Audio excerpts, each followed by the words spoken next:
Episode 6। 75 lakh का कर्ज और बढ़ता दबाव। ऋतिक की जिंदगी में मुश्किलें दिन ब दिन बढ़ती जा रही थी।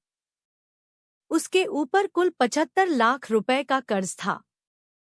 यह कर्ज उसके व्यवसाय में हुए भारी नुकसान और ऑर्डर रद्द होने के कारण हुआ था। बैंक और स्थानीय कर्जदारों का दबाव।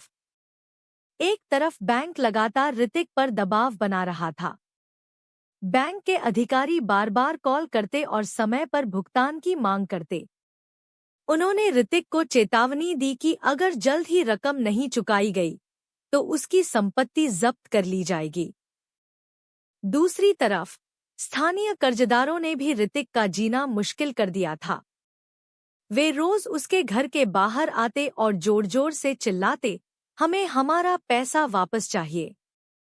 यह दबाव इतना ज्यादा था कि ऋतिक को हर सुबह दरवाजे की घंटी से डर लगने लगा। उसे ऐसा महसूस होता कि जैसे हर दरवाजा खटखटाने वाला कोई कर्जदार ही होगा। बच्चों की स्कूल की दिनचर्या। ऋतिक की बेटियां ऐश्वर्या और सौंदर्या अब भी एक ही स्कूल जाती थी। पहले जब ऋतिक के पास अपनी गाड़ियां थी तब वह अपनी बेटियों को स्कूल छोड़ने और लाने के लिए खुद जाता था। लेकिन अब हालात बदल गए थे। दोनों बच्चियां अब स्कूल जाने के लिए ऑटो रिक्शा का सहारा लेती थी। प्रियंका ने भी बच्चों को समझाया कि यह समय सादगी से जीने का है। ऐश्वर्या और सौंदर्या ने भी हालात को समझा और बिना किसी शिकायत के स्कूल जाना शुरू कर दिया। डेब्ट रिकवरी ट्रिब्यूनल में मामला। ऋतिक की वित्तीय स्थिति इतनी खराब हो चुकी थी कि बैंक ने उसके खिलाफ डेब्ट रिकवरी ट्रिब्यूनल (DRT) में केस फाइल कर दिया। यह सुनकर ऋतिक की चिंता और बढ़ गई। ऋतिक को कोर्ट से नोटिस मिला जिसमें उसे सुनवाई के लिए बुलाया गया।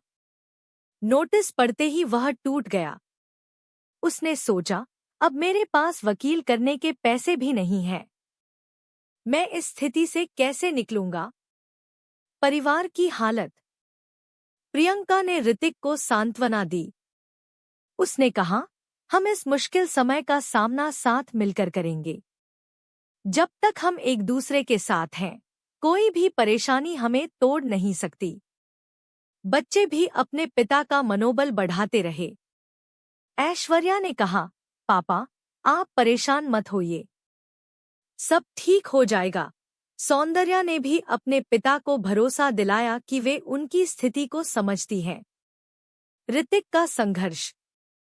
इस दबाव के बीच ऋतिक ने खुद को मजबूत रखने की कोशिश की। उसने सोचा कि चाहे कितनी भी मुश्किलें आएं, वह हार नहीं मानेगा। हालांकि उसके मन में बार बार यह सवाल उठता कि वह अपने परिवार को इस स्थिति से कैसे बाहर निकालेगा। उसे ऐसा महसूस होता जैसे चारों तरफ अंधेरा छा गया हो। आगे की योजना। ऋतिक ने तय किया कि वह अपनी लड़ाई खुद लड़ेगा। उसने अपने दोस्तों और कुछ रिश्तेदारों से सलाह ली, लेकिन कोई भी उसकी मदद करने को तैयार नहीं था। इस दौरान ऋतिक ने अपनी स्थिति का विश्लेषण किया और सोचा कि उसे कर्जदारों और बैंक के साथ बातचीत करनी होगी।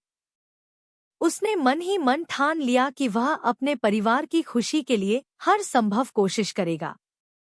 सीख और प्रेरणा। यह एपिसोड हमें सिखाता है कि कठिन परिस्थितियों में भी धैर्य और साहस बनाए रखना जरूरी है। चाहे हालात कितने भी खराब क्यों न हों, अगर इंसान अपने परिवार और अपने लक्ष्यों के प्रति ईमानदार है तो वह हर मुश्किल का सामना कर सकता है। सीख। मुश्किलें कितनी भी बड़ी क्यों न हों, उन्हें हिम्मत से सामना करना चाहिए। परिवार का साथ और समर्थन किसी भी मुश्किल समय में सबसे बड़ी ताकत है। समस्याओं का हल खोजने के लिए खुद को मानसिक रूप से मजबूत बनाना जरूरी है।